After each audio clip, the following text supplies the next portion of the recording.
Good evening guys, कैसे हैं आप लोग। मैं बिल्कुल ठीक हूँ। आप लोग बताइएगा आप लोग कैसे हो। तो हम आप लोग को गृह प्रबंध एवं आंतरिक सज्जा बता रहे हैं, जिसमें से मैंने स्टार्ट ही कर दिया है। आंतरिक सज्जा से इस बुक की स्टार्टिंग ही की है। इसमें से मैंने क्या है कुछ चैप्टर फिनिश कर दिए हैं, जो आप देख सकते हैं। ये है आपका आंतरिक सज्जा, मतलब एक इसका यूनिट कह सकते हैं। इसमें मैं सजावट, रचनात्मक एवं सजावटी डिजाइन, गृह सज्जा में रंगों की व्यवस्था, कला के तत्व, कला के सिद्धांत, ये चैप्टर नहीं करवाया। प्रकाश व्यवस्था आज मैं इसी को स्टार्ट करूंगी।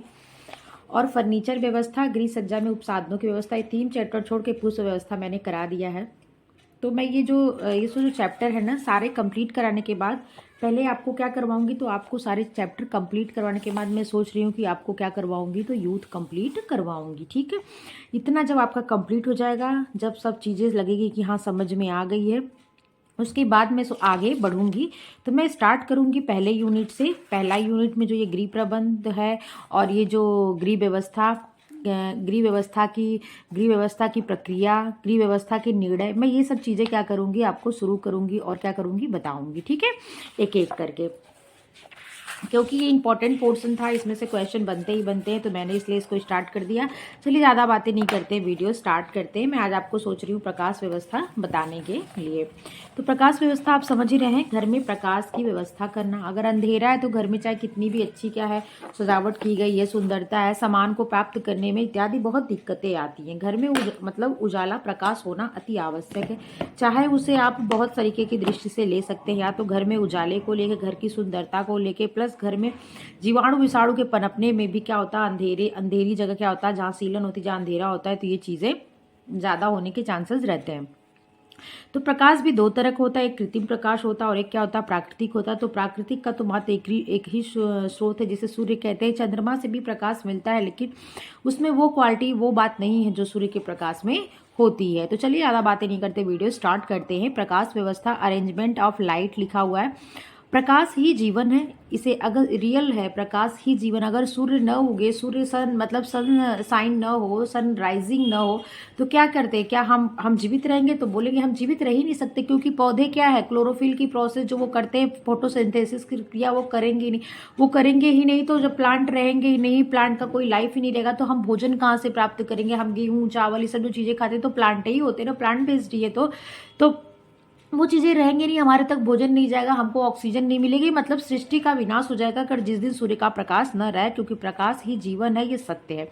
इसे उन्नति, प्रगति, विकास, प्रसन्नता, हल्केपन, ज्ञान, ऊर्जा एवं आनंद का पर्याय माना जाता है, मतलब उसका पर्यायवाची माना जाता है। ये उन्नति का, प्रकाश उन्नति का, प्रगति का, विकास का, प्रसन्नता का, हल्केपन का, ज्ञान का, ऊर्जा का एवं आनंद का पर्याय माना जाता है। वैज्ञानिकों ने अपने शोधों एवं अनुसंधानों से यह सिद्ध कर दिया है कि पृथ्वी पर जीवन का मुख्य कारण क्या है? सूर्य प्रकाश, सनलाइट है। यदि सूर्य प्रकाश नहीं हो तो पृथ्वी पर जीवन नहीं होता। संपूर्ण ब्रह्मांड में अनेकों ग्रह हैं, परंतु सभ्यता मानवता का विकास पृथ्वी पर ही हुआ है। यद्यपि दूसरे ग्रहों पर भी जीवन होने की संभावना व्यक्त की जाती है, परंतु प्रमाणिक तौर पर यह सिद्ध नहीं हो सका है कि वास्तव में दूसरे ग्रहों पर जीवन है या नहीं। प्रकाश ईश्वर प्रदत्त एक बहुमूल्य वरदान है। प्रकाश क्या है? तो ईश्वर द्वारा दी गई एक बहुमूल्य क्या है? वरदान है। इस प्राणियों को, इस जीवन पर, इस पृथ्वी को कह सकते हैं। यह हमें निःशुल्क मिलता है। दिन में समय प्रकाश पुंज का प्रमुख स्रोत सूरज है, रात्रि में चंद्रमा और तारे। चंद्रमा और तारों से इतना प्रकाश नहीं मिलता कि विभिन्न कार्य एवं गतिविधियां यथा सिलाई, कढ़ाई, बुनाई, खाना पकाना, पढ़ना आदि कार्य किया जा सके। इतना ही नहीं, रात्रि में प्रकाश विभिन्न पहरों में भी भिन्न भिन्न होता है। अमावस्या की रात बिल्कुल अंधेरी एवं काली होती है, तो पूर्णिमा में चांद मधुर श्वेत शीतल दुधिया चादरी बिखेरती नजर आती है। सभ्यता के विकास से पूर्व मानव प्राकृतिक प्रकाश, दिन में सूरज, रात में चंदा व तारे पर ही निर्भर था। अग्नि के आविष्कार एवं मानव सभ्यता के विकास के साथ ही व्यक्ति ने दिया दीपक जलाना सीख लिया। फिर तो इस क्षेत्र में निरंतर प्रगति होती गई और क्या हुआ? आज कृत्रिम प्रकाश व्यवस्था में आश्चर्यजनक रूप से क्रांतिकारी परिवर्तन आए। एडिशन द्वारा बिजली के बल्ब, याद रखिएगा किसने? एडिसन द्वारा, ठीक है। एडिशन द्वारा बिजली के बल्ब के आविष्कार ने तो कृत्रिम प्रकाश व्यवस्था में प्राण फूंक दिया। आज विभिन्न तरह के बल्ब, ट्यूबलाइट, लैंप, सभी कुछ उपलब्ध हैं, जिससे गृह सज्जा में 4 चांद लग जाते हैं। गृह सज्जा में उचित प्रकाश व्यवस्था नितांत जरूरी है। प्रकाश के अभाव में न तो प्राकृतिक छटा का आनंद उठाया जा सकता है और न ही गृह सज्जा का कोई महत्व रह जाता है। अंधेरे में कुछ भी नहीं दिखाई देता, चाहे गृह सज्जा कितनी सुंदर क्यों न हो। अंधेरे या धुंधले प्रकाश में सारा आकर्षण सुंदरता खो देता है। इतना ही नहीं, कम प्रकाश अथवा धुंधले प्रकाश में भी काम करने की इच्छा भी नहीं होती है। आंखें एक तंत्रिका तंत्रों पर काफी जोर पड़ता है, मानसिक थकान होने लगता है, जी घबराने लगता है। लगातार कम प्रकाश में काम करने से आंखें खराब हो जाती हैं। सिर दर्द, बेचैनी, अल्प निद्रा, चिड़चिड़ापन आदि क्या होता है, बढ़ जाता है। इसलिए गृह सज्जा को आकर्षण लुक देने के लिए उचित व्यवस्था होनी चाहिए। प्रकाश का आपने अब तक क्या देखा, प्रकाश के बारे में बताया गया, प्रकाश को जीवन बताया गया, प्रकाश को क्या किया गया, अमूल्य निधि बताया गया। प्रकाश के द्वारा सुंदर चीजें सुंदर लगती है। प्रकाश के द्वारा क्या होता है, हमको चीजें देखने में आसानी होती है, हमारे मन मस्तिष्क और इस पे भी इसका क्या होता है, अच्छा असर पड़ता है। कम प्रकाश में क्या होता है, मन झल्लाता है, चीजें समझ नहीं आती है। नेक्स्ट पॉइंट दिया, प्रकाश का दैनिक जीवन में महत्व, importance of light in our daily life. प्रकाश का हमारे दैनिक जीवन में अमूल्य स्थान है। जैसे आंखों की सुरक्षा के लिए, आंखों की अगर कम प्रकाश में कहते हैं ना, अगर लाइट कम है, जहाँ डीम लाइट होती है तो कहते हैं ना यार लाइट बहुत कम है मत पढ़ो, आंखों पे क्या जोर पड़ेगा, कहते हैं ना यार सर दर्द होगा कम लाइट में पढ़ोगे। तो क्या होता है, आंखों की सुरक्षा देते, वस्तुओं को स्पष्ट रूप से देखने के लिए, गृह सज्जा के अवलोकन के लिए, उत्तम शारीरिक एवं मानसिक स्वास्थ्य के लिए, प्राकृतिक दृश्यों के आनंद उठाने के लिए। प्रकाश के स्रोत क्या है, तो देखिए प्रकाश के मुख्य दो स्रोत हैं, एक प्राकृतिक और कृत्रिम। कृत्रिम में आर्टिफिशियल लाइट होती हैं, सूरज, तारे, चंद्रमा क्या होते हैं, प्रकाश प्राकृतिक नेचुरल लाइट के अंतर्गत आते हैं। अगला है प्राकृतिक प्रकाश, जिसे नेचुरल लाइट कहते हैं। तो प्राकृतिक प्रकाश का मुख्य स्रोत सूरज है। हम सभी दिन में अपने सभी कार्यों एवं क्रियाकलापों को सूरज की रोशनी में संपन्न करते हैं। सूरज की रोशनी में पराबैंगनी किरणें होती है, जिसे क्या कहते हैं, अल्ट्रा वायलेट रेज कहते हैं। ठीक है, ये रोगाणुओं, ये क्या होती है, रोगाणुओं, जीवाणुओं, इन सबको मारने में क्या होता है, इसकी अद्भुत इसका योगदान होता है, जिससे विभिन्न प्रकार के रोगाणुओं, जीवाणुओं, कीटाणुओं, विषाणुओं को नष्ट करने व मारने की अद्भुत क्षमता एवं विलक्षण शक्ति होती है। किस रेज में, तो आप बोलेंगे पराबैंगनिक किरणें, जिसे अल्ट्रा वायलेट रेज भी बोलते हैं। सूर्य प्रकाश अंधेरा दूर करने के साथ ही सीलन को दूर करता है तथा सीलन से होने वाली बीमारियों से रक्षा करता है। वातावरण को स्वच्छ, सुखद एवं खुशनुमा बनाता है। दिन में सूर्य प्रकाश विभिन्न प्रहरों में भिन्न भिन्न होता है। सुबह के समय सूर्य प्रकाश में कम ताप वाला होता है। दोपहर तक सूरज गर्मी एवं आग उगलने लगता है। शाम ढलते ढलते सूरज की गर्मी धीरे धीरे मंद हो जाती है और सूर्य डूबते ही सूर्य प्रकाश न जाने कहाँ गायब हो जाता है। इसी प्रकार विभिन्न मौसम में भी सूर्य की गर्मी में भिन्नता होती है। गर्मी के मौसम में सूरज आप का तपता गोला होता है, सर्दी में कम ताप लिए हुए होता है। बरसात के मौसम में बादलों की ओट में सूरज का लुका छिपी का खेल चलता रहता है। कभी दिन में उमस भरी ताप होती है तो कभी शीतल एवं ठंडी। अतः भवन निर्माण करते समय इस बात का ध्यान रखना चाहिए कि सूरज की किरणें घर के कोने कोने में पर्याप्त मात्रा में पहुंचे। मतलब आपका घर कैसा होना चाहिए, प्रकाश युक्त होना चाहिए। घर में क्या होना चाहिए, प्रकाश आने के स्रोत होने चाहिए, मतलब खिड़की हो, बड़ा रूम हो, दरवाजे हो, इन सब चीजों का ख्याल रखना चाहिए। गांवों के प्रकाश खुले खुले होते हैं।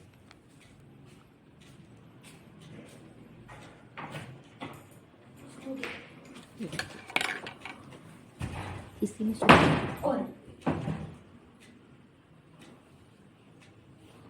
हाय गाइस, वीडियो रुक गई थी तो किसी वजह से रोक दिए थे, तो इसलिए फिर से स्टार्ट कर रहे हैं। तो आपको पता है प्रकाश के स्रोत दो होते हैं, एक प्राकृतिक स्रोत, एक कृत्रिम स्रोत। तो चलिए देख लेते हैं प्राकृतिक स्रोत क्या होता है, जिसे नेचुरल लाइट कहते हैं। तो प्राकृतिक प्रकाश का मुख्य स्रोत सूरज होता है। इस चीज़ को याद रखिएगा कि प्राकृतिक प्रकाश का मुख्य स्रोत क्या होता है, तो सूरज होता है, जिसे हम सन कहते हैं। हम सभी दिन में अपनी सभी कार्यों एवं क्रियाकलापों, एक्टिविटीज़ को सूरज की रोशनी में संपन्न करते हैं। सूरज की रोशनी में पराबैंगनी किरणें होती हैं, जिसमें विभिन्न प्रकार के रोगाणुओं, जीवाणुओं, कीटाणुओं एवं विषाणुओं को नष्ट करने व मारने की अद्भुत क्षमता एवं विलक्षण शक्ति होती है। सूर्य प्रकाश अंधेरा दूर करने के साथ ही सीलन को दूर करता है तथा सीलन से होने वाली बीमारियों से रक्षा करता है। जैसे आपको हम बता रहे थे ना, अगर अंधकार रहता है तो घर में क्या होता है, सीलन लग जाते हैं। अगर वहाँ जहाँ प्रकाश नहीं पहुँचता वहाँ विभिन्न प्रकार के क्या होता है, सूक्ष्म जीवाणु, माइक्रो ऑर्गेनिज्म क्या होते हैं, जन्म ले लेते हैं। फफूंदी, फंगस, ये सब चीज़ें क्या होती हैं, सीलन में बहुत बड़े कीड़े कीड़े मकोड़े क्या होते हैं, जन्म ले लेते हैं और विभिन्न प्रकार की बीमारियां फैलाते हैं। वातावरण को स्वच्छ, सुखद एवं खुशनुमा बनाता है कौन? तो सूर्य का प्रकाश। दिन में सूर्य प्रकाश विभिन्न प्रहरों में भिन्न भिन्न होता है। सुबह के समय सूर्य प्रकाश में कम ताप वाला होता है। दोपहर तक सूरज गर्मी आग उगलने लगता है। शाम ढलते ढलते सूरज की गर्मी धीरे धीरे मंद हो जाती है और सूर्य डूबते ही सूर्य प्रकाश न जाने कहाँ गायब हो जाता है। इसी प्रकार विभिन्न मौसम में सूर्य से, मैंने बता दी थी, आगे देखते। गाँव के मकान खुले खुले होते हैं जिसमें आंगन एवं बरामदा भी होता है। वहाँ वहाँ सूर्य के प्रकाश की कोई कमी नहीं होती, परंतु शहरों या महानगरों में गगनचुंबी अट्टालिकाएं, मतलब फ्लैट्स वगैरह कितने ऊंचे ऊंचे होते हैं वही कह रहे हैं, होने के कारण नीचे की मंजिल वाले 1-2 कमरे अंधेरे में ही डूबे रहते हैं। विशेषकर पीछे वाले भाग में तो अंधेरा ही रहता है। पुराने बने मकानों में भी पर्याप्त सूर्य प्रकाश की व्यवस्था नहीं की जाती थी। जैसे बस रोशनदान होते थे, इतनी बड़ी बड़ी खिड़कियों का क्या था, प्रचलन नहीं था। पीछे वाले कमरों को भंडार गृह या रसोई घर एवं रोशनदान के रूप में प्रयोग किया जाता था। साथ ही इनमें खिड़कियां एवं रोशनदान भी नहीं बनवाए जाते थे। कमरा अंधेरा व सीलन युक्त रहता था, परंतु अब भवन निर्माण करते समय संवातन, वेंटिलेशन, मतलब क्या बोलते हैं, प्रकाश का आवागमन और हवाओं का आवागमन का ध्यान रखा जाता है। जैसे शुद्ध वायु अंदर, अशुद्ध वायु बाहर। सूर्य प्रकाश की उपस्थिति पर पूरा बल दिया जाता है। खिड़कियां, रोशनदान, दरवाजे आदि बनाकर प्राकृतिक प्रकाश की व्यवस्था की जाती है। यदि दिन के रोशनदान, दरवाजे आदि बनाकर प्राकृतिक प्रकाश की व्यवस्था की जाती है, यदि दिन के समय प्राकृतिक प्रकाश की व्यवस्था नहीं की जाए तो कृत्रिम प्रकाश, ट्यूबलाइट या बल्ब का उपयोग किया जाता है। देखिए, कृत्रिम प्रकाश के अंतर्गत ट्यूबलाइट, बल्ब, विभिन्न प्रकार के जो इलेक्ट्रिक के द्वारा चलने वाले प्रकाश देने वाले साधन होते हैं, उनकी बात कृत्रिम के अंतर्गत रखते हैं। ठीक है, उपयोग किया जाए तो ये मन को थकाने वाले, निराश करने वाले होते हैं, परंतु यह भी नहीं भूले कि अधिक तीव्रता वाली प्रकाश व्यवस्था के लिए हानिकारक होती है। मतलब बहुत चटक लाइट, जैसे हाइलोजन लाइट वगैरह जो क्रिकेट वगैरह के मैदान, फील्ड में लगी रहती है, अगर वो सब ऐसा प्रकाश घर में लगाएंगे तो क्या आपका जी घबराएगा नहीं? तो ये कह रहा, मतलब किसी भी चीज़ का अतिशय अच्छा नहीं है, कहने का मतलब बस ये है। विशेषकर गर्मी के दिनों में जब कमरों में तीखी धूप आती है, तब बेचैनी, व्याकुलता एवं घबराहट होने लगती है। उस समय अधिक धूल एवं तीव्र प्रकाश से बचने के उपाय भी खोजने पड़ते हैं। दरवाजे एवं खिड़कियों को बंद करके पर्दे, कर्टन आदि लगाकर प्रकाश रोकने की व्यवस्था करनी पड़ती है। इसीलिए जरूरी है कि गृह निर्माण इस तरह से किए जाएं कि कमरे के प्रत्येक भाग में पर्याप्त सूर्य प्रकाश पहुँच सके। ठीक है, प्राकृतिक प्रकाश निम्न प्रकार से प्राप्त किया जाता है। प्राकृतिक प्रकाश की बात हो रही है, कृत्रिम प्रकाश की नहीं। तो जो सूर्य के द्वारा सूर्य के प्रकाश को प्राप्त करने का तरीका बताया जा रहा है। दरवाजे, खिड़कियों में रोशनदानों की व्यवस्था करके, मतलब दरवाजे, खिड़कियों, रोशनदान इत्यादि की व्यवस्था करके आप सूर्य के प्रकाश को घर के अंदर तक ला सकते हैं। नंबर दूसरा, हल्के एवं प्रकाश फैलाने वाले रंगों का प्रयोग करके। आपको बताया थी ना, हल्के रंग क्या करते, प्रकाश को परावर्तित करते, गाढ़े रंग अवशोषित कर लेते। इसीलिए क्या होता है, अगर घर कहीं अंधेरे में है या घर का मतलब जो कोई पोर्शन है जहाँ अंधेरा है, तो ऐसे रूम को क्या करना चाहिए, हल्के रंग से रंगवाना चाहिए। धरातल को चिकना करके, धरातल चिकना रहेगा तो क्या होगा, प्रकाश को परावर्तित करेगा। आपको मैंने टेक्सचर पढ़ाया था तो बनावट के बारे में बताया था ना, खुरदुरी जमीन क्या करती है, प्रकाश को अवशोषित कर लेती है। गाढ़े रंग मतलब हल्के रंगों को भी अवशोषित कर लेती है। दर्पण का उपयोग करके, दर्पण का उपयोग आपको बताएंगे लगाने से क्या होता है, प्रकाश अंदर आता है। कमरे में सामान की मात्रा कम करके, पर्दे, कर्टन आदि लगाकर। आराम से खोलना बेटा, सोया है। नंबर 1, दरवाजे, खिड़कियों एवं रोशनदान की व्यवस्था करके। भवन निर्माण करते समय पर्याप्त संख्या में दरवाजे, खिड़कियां एवं रोशनदान बनवाई जानी चाहिए। खिड़कियां एवं रोशनदान सूरज उगने की दिशा में होने चाहिए। अंधेरे एवं कम प्रकाश युक्त कमरे में खिड़कियों, दरवाजे एवं पर्दे नहीं लगाकर भी प्राकृतिक प्रकाश की बढ़ोतरी की जा सकती है। हम आपको एक बात बता दें कि पूरा चैप्टर पढ़ाने का एक और वजह हमारा है, क्योंकि अब क्या है, अब क्वेश्चन ऐसा नहीं कि बस हेडिंग बाय हेडिंग क्वेश्चन आते हैं और आप क्या करेंगे, आंसर दे देंगे। अब क्या करते हैं एग्जामिनर कि अंदर घुस के, मतलब चैप्टर के अंदर घुस के कोई पॉइंट, कोई टॉपिक उठा करके वो ऐसे अब क्वेश्चन बनाने लगे हैं। इसलिए मैं क्या करती हूँ, इन सब चीज़ों को ध्यान में रख के आपको बस चैप्टर पढ़ाने के लिए पूरा का पूरा पढ़ा देती हूँ। इससे क्या होगा कि आप लोगों को उस चीज़ का फ़ायदा मिल जाएगा कि पूरी किताब भी आपकी इसी बहाने पढ़ा जाएगी, पूरी किताब भी आपकी पढ़ा जाएगी, और क्या होगा, धीरे धीरे अगर कोई क्वेश्चन भी आएगा तो आपके माइंड में वो सेट हो जाएगा। ठीक है, इसमें शीशा लगवाना चाहिए क्योंकि शीशा अधिक प्रकाश परावर्तित करता है, इसीलिए क्या होता है घरों में क्या होता है शीशे लगवाए जाते हैं। नहीं कि दरवाजे खिड़कियां में रोशनदान की व्यवस्था करके देख लीजिए, भवन निर्माण करते समय पर्याप्त संख्या में दरवाजे खिड़कियां एवं रोशनदान बनवाई जानी चाहिए। खिड़कियां एवं रोशनदान सूरज उगने की दिशा में होने चाहिए, इस चीज़ को याद रखिए। खिड़कियां एवं रोशनदान किधर होने चाहिए, तो जिस दिशा से मतलब पूरब दिशा में। खिड़कियां दरवाजे किधर होने चाहिए, तो आप कह देंगे मैम पूरब दिशा में, क्योंकि जिस दिशा से सूरज उगे, तो जिस दिशा से सूरज हमेशा पूरब दिशा में उगेगा, तो इस चीज़ को याद रखिएगा। अंधेरे एवं कम प्रकाशयुक्त कमरे में खिड़कियां दरवाजों पर पर्दे नहीं लगाकर भी प्राकृतिक प्रकाश की बढ़ोतरी की जा सकती है। इनमें शीशा लगवाना चाहिए क्योंकि जिस कमरे में अंधेरे होते उस कमरे में शीशा लगाना चाहिए। शीशा क्या करते हैं, तो प्रकाश को परावर्तित करते हैं, ठीक है, क्योंकि शीशा अधिक प्रकाश परावर्तित करता है। परंतु यदि पर्दे लगाना जरूरी है तो हल्के रंग के कपड़े या जालीदार कपड़े के पर्दे लगाने चाहिए। ऐसी व्यवस्था से प्रकाश का आवागमन निर्बाध रूप से होता रहता है तथा अंदर की वस्तुएं क्रियाविधि भी बाहरी लोगों को दिखाई नहीं देती। साधारण चिक या वेनेजियन ब्लाइंड का प्रयोग, देखिए इस चीज़ को ध्यान रखिए, किस चीज़ का प्रयोग किया जाता है, साधारण चिक या वेनेजियन ब्लाइंड का प्रयोग भी किया जाता है। इससे कमरे में खूब प्रकाश आता है। किसके द्वारा, इस चीज़ को आप ध्यान दीजिएगा, तो चीक के द्वारा और वेनेजियन ब्लाइंड का प्रयोग करने से भी कमरे में खूब प्रकाश आता है।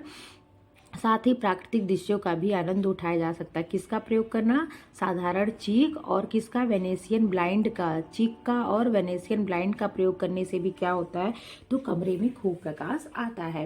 वैज्ञानिक शोधों एवं अनुसंधानों से पता चला है कि दरवाजों एवं खिड़कियों में कांच शीशा लगवा दिए जाए तो कमरे में प्रकाश की मात्रा बढ़ जाती है। इसीलिए आजकल क्या होता है, खिड़कियों पे कांच लगते हैं। शहरों में वैसे ही बड़ी बड़ी बिल्डिंगें, बड़े बड़े फ्लैट्स होते हैं, तो हर रूम, हर के सूर्य का प्रकाश वहां तक पहुंचना सुटेबल नहीं होता, नहीं पहुंच पाता।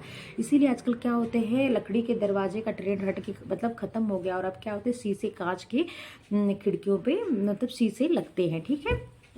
साथ ही कांच जो होता है शीशा के माध्यम से कमरे में प्रकाश का वितरण समान रूप से होता है, अतः पैर में लगे बेटा, आराम से सुना। अतः कमरा अधिक प्रकाश में दिखता है, यद्यपि कांच प्रकाश का कुछ अंश शोषित भी कर लेता है, ठीक है।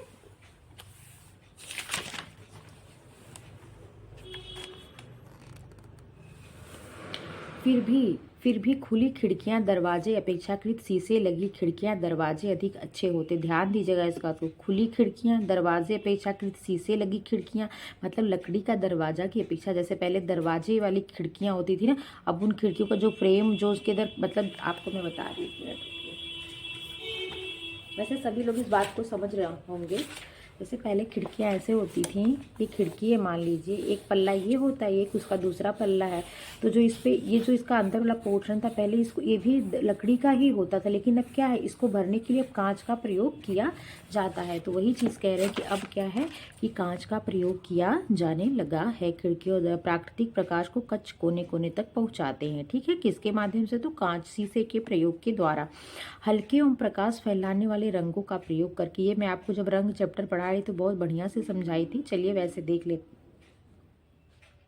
हल्के एवं प्रकाश फैलाने वाले रंग भी प्रकाश की मात्रा को बढ़ाने में सहायक होते हैं। विभिन्न कमरों में एक जैसी सूर्य प्रकाश की प्राप्ति नहीं होती, इनकी मात्रा भिन्न भिन्न होती है।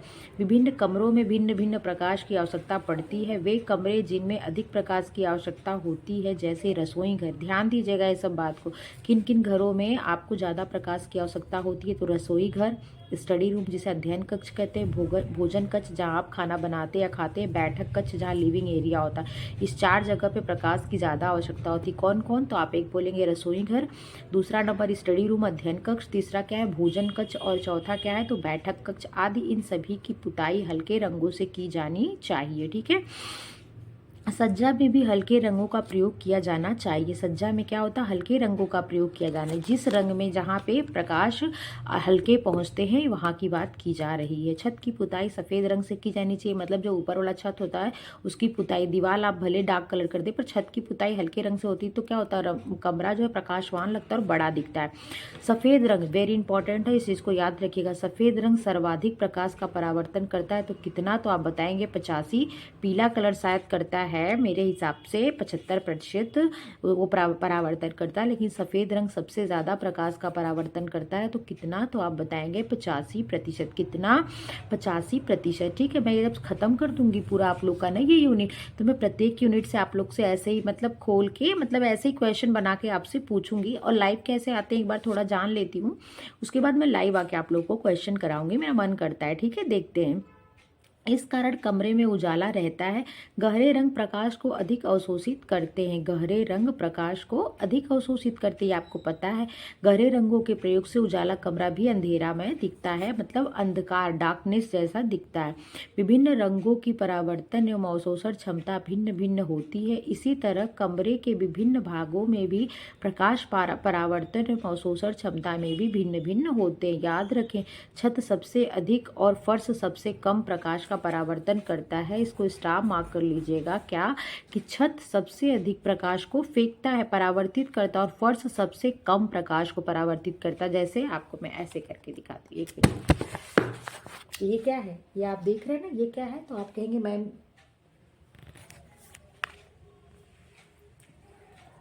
ये क्या है, जैसे तो ये फर्श है, ठीक है, और ये क्या है, ये ऊपर वाला, तो ये छत है। इस चीज़ को याद रखिएगा आप लोग, ठीक है।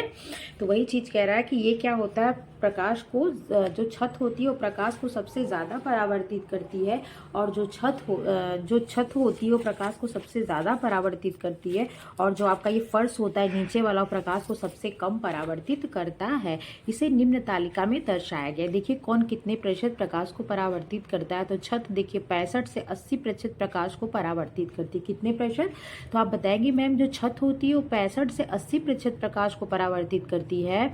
जो दीवार होती है रूम की 35 से 55% प्रकाश को परावर्तित करती हैं, और जो फर्श होता है मतलब नीचे जमीन जो होती है वो 10 से 20% प्रकाश को परावर्तित करती है। छत कितने प्रतिशत, तो आप बोलेंगे 65 से 80%। दीवार कितने प्रतिशत, 35 से 55%। फर्श कितने प्रतिशत, तो 10 से 20%। याद रख लीजिए, छत कितने प्रतिशत, 65 से 80%। दीवार कितने प्रतिशत, तो 35 से 55%। फर्श कितने प्रतिशत, 10 से 20% क्या करते हैं, प्रकाश को परावर्तित करते हैं। इसलिए छत की पुताई सदैव हल्के या सफ़ेद रंग से की जानी चाहिए। अंधेरे युक्त कमरे की छत, दीवार एवं फर्श, इन सभी की सज्जा हल्के रंगों से एवं पुताई सफ़ेद रंगों से की जानी चाहिए। सफ़ेद सीमेंट में मार्बल चिप्स डालकर फर्श को फिनिशिंग की जाती है। इससे प्रकाश का परावर्तन अधिक होता है तथा कमरे में उजाला दिखता है। इसी तरह विभिन्न रंगों में भी परावर्तन क्षमता होती है। जैसे गाढ़े हरे की सबसे कम 7%। देखिए गाढ़े हरे कलर की सबसे कम प्रकाश परावर्तन करता है 7%। गाढ़ा नीला 8%। लाल रंग 13%। भूरा कलर 30%। हल्का नीला 55%। हल्का पीला 75%। हल्का हरा और भूरा भी 75%। और सफ़ेद सबसे ज़्यादा प्रकाश को परावर्तित करता है 85%। देख लीजिए आपके सामने है, ठीक है। ऐसे मैं इसका शॉर्ट्स बना के डाल दूंगी। उपरोक्त तालिका से स्पष्ट है कि गहरे रंग, गाढ़ा हरा, गहरा नीला में प्रकाश परावर्तन की क्षमता सबसे कम, श्वेत रंग में सबसे अधिक, हाथी दांत जो आइवरी रंग होता है जिसे पिच रंग कहते हैं, पके आड़ू या मतलब कुछ पिंकिस कलर लेके कुछ हल्का ऑरेंज और कुछ पिंक का मिक्स होता है, लेकिन बहुत लाइट होता है पिच कलर। जैसे आपने खरबूजा खाते हैं तो जो अंदर वाला काटते हैं तो ऑरेंज और कुछ पिंकी टाइप का होता है ना, वही पिच कलर होता है। पके आड़ू का हल्का सा लाल रंग भी प्रकाश का परावर्तन करता है, ठीक है। ऐसे ही क्वेश्चन आएंगे। हाथी दांत जो आइवरी कलर है वो क्या करता है, प्रकाश को परावर्तित करता है, तो हाँ करता है। पिच का रंग करता है, तो हाँ करता है। इस प्रकार हम पाते हैं कि हल्का भूरा, हल्का हरा, भूरा, पीला, नीला, सफ़ेद, आइवरी रंग अंधेरे कमरे को प्रकाशवान बनाने में महत्वपूर्ण भूमिका निभाते हैं। जैसे आपने देखा कि हल्का नीला 55%, हल्का पीला 75%, हल्का हरा और भूरा भी 75%, और सफ़ेद तो ऑलरेडी 85% सबसे ज़्यादा प्रकाश का परावर्तन कर ही रहा था। अधिक अंधेरे युक्त कमरे की पुताई सफ़ेद रंग से की जानी चाहिए, परंतु सज्जा को आकर्षक, लुभावना एवं जीवंत बनाने के लिए कहीं कहीं तीव्र एवं चटक रंगों का प्रयोग किया जाना चाहिए, जैसे नारंगी, लाल, बैगनी, कोको कोला, नेवी ब्लू आदि। नेक्स्ट है तीसरे नंबर पे धरातल को चिकना करना, मतलब यूजिंग स्मूथ सरफेस, ठीक है। धरातल कैसी होनी चाहिए, चिकनी धरातल वाली वस्तुएं। शीशा कांच की भांति कार्य करता है, शीशा कांच की भांति कार्य करता है तथा प्रकाश का परावर्तन, जो चिकनी धरातल होती है ना, फर्श आपका अगर चिकना है ना तो क्या करेगा, जैसे कांच प्रकाश को परावर्तित करता है, बाहर के प्रकाश को अंदर लाने का कार्य करता है, वैसे अगर चिकनी धरातल है, जो जमीन आपका है, जो फर्श अगर वो भी चिकना है ना, तो कांच की भांति वो भी प्रकाश का परावर्तन अधिक करेगा। इस चीज को ध्यान रखिएगा।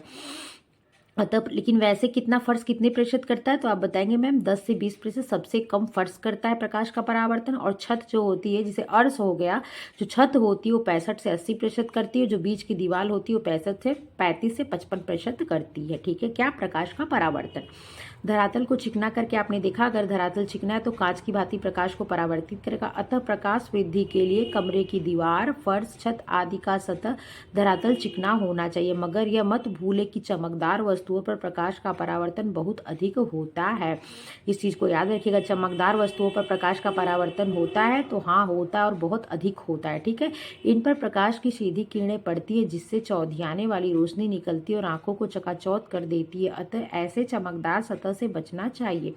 उदाहरण, कई बार कई पुस्तकों के बाह्य आवरण चिकने व चमकदार होते हैं, इनके अक्षर भी इसी तरह के होते हैं। आपने देखा ना, कभी कभी कोई बुकें आती है जो एनसीईआरटी वगैरह चलती है, बच्चों की किताबें जो होती है, उनके पेज देखें आप लोग, कितने चिकने से होते हैं, एकदम स्मूथ से, बहुत ज्यादा चिकने होते हैं।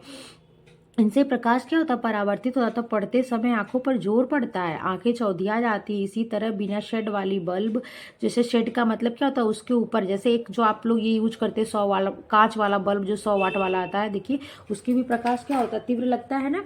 तो वही चीज कह रहे हैं, बिना शेड वाली बल्ब दीपक से भी अधिक चमक वाली रोशनी पैदा होती है, जो आंखों के स्वास्थ्य के लिए हानिकारक होती है, ठीक है।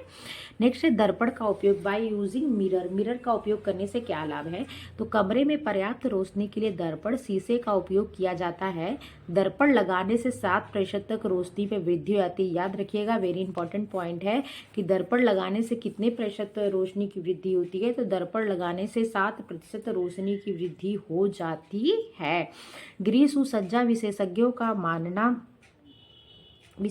का मानना है कि यदि कमरे में खिड़की के सामने की दीवार पर एक बिना फ्रेम के दर्पण को दरवाजे से थोड़ी ऊंचाई पर लटका दिए जाए तो कमरा अधिक रोशनीदार एवं प्रकाशमय दिखेगा। इतना ही नहीं, दर्पण कक्ष को बड़ा करके भी दिखाता है। यदि कमरे में खिड़कियां छोटी हैं तो उसके फ्रेम में ऊपर, नीचे व दाएं बाएं दर्पण के टुकड़े लगाने से कमरे में अधिक रोशनी आती है। अंधेरे कक्ष को शीशा लगाकर उसमें रोशनी की व्यवस्था की जा सकती है। दर्पण का उपयोग देख रहे हैं आप कितना ज्यादा है। फ्रेम में दर्पण दरवाजे की थोड़ी ऊंचाई पर लटका दिए जाते हैं तो रोशनी आती है। खिड़कियों पर लगा देने से रोशनी आती है। कक्ष में लगा दो तो रोशनी आती है। दरवाजे जो होते हैं, दरवाजे खिड़कियां रोशनदान में दरवाजे खिड़कियां रोशनदान में शीशा लगाकर भी कक्ष को प्रकाशमय किया जा सकता है। यद्यपि शीशे पर पड़े धूल कण 15 से 20% तक प्रकाश का अवशोषण करते हैं। वेरी इंपॉर्टेंट है, इस चीज को याद रखिएगा। अगर शीशे पे धूल कण पड़े हैं, क्वेश्चन ऐसे ही आएंगे, क्वेश्चन सीधे सीधे नहीं पूछेगा, देख लीजिएगा आप लोग। अगर क्वेश्चन एग्जामिनर को पेपर कठिन करना हो गया तो अंदर अंदर की चीजें उठा के ही क्वेश्चन पूछेगा। तो लिखा है कि शीशे पर पड़े धूल कण 15 से 20% प्रकाश का अवशोषण करते हैं। अगर शीशे पे धूल नहीं है, दर्पण साफ है, तो 7% तक रोशनी में वृद्धि हो जाती है। और यदि शीशे पर पड़े यद्यपि शीशे पर पड़े धूल कण 15 से 20% प्रकाश को क्या अवशोषित कर लेते, परावर्तित नहीं करते। जो 7% मतलब वृद्धि हो रही थी प्रकाश में, वो कम हो जाती, क्योंकि वो जो धूल है ना, वो 15 से 20% तक प्रकाश को, जिस आपने मतलब शीशा जिस चीज के लिए लगाया, जिस उद्देश्य के लिए कि प्रकाश क्या होगा, मतलब आपका रूम प्रकाश से भर जाएगा, लेकिन वो काम उल्टा पड़ सकता है अगर उस पर धूल कर पड़े हैं तो। धुआं वाले कक्ष का शीशा भी 50% तक प्रकाश अवशोषित कर लेता है। धुआं वाले कक्ष का शीशा भी कितने प्रतिशत प्रकाश को अवशोषित कर लेता है, 50% प्रकाश को अवशोषित कर लेता है। इसलिए दरवाजे खिड़की रोशनदान में लगे शीशा व कांच की सफाई नित्य प्रति की जानी चाहिए। कांच को साबुन पानी से धोकर भी साफ सूखे कपड़े से पोंछ लेना चाहिए, इससे शीशा स्वच्छ हो जाएगा। नेक्स्ट है कमरे में सामान की मात्रा कम करके by using less material in room.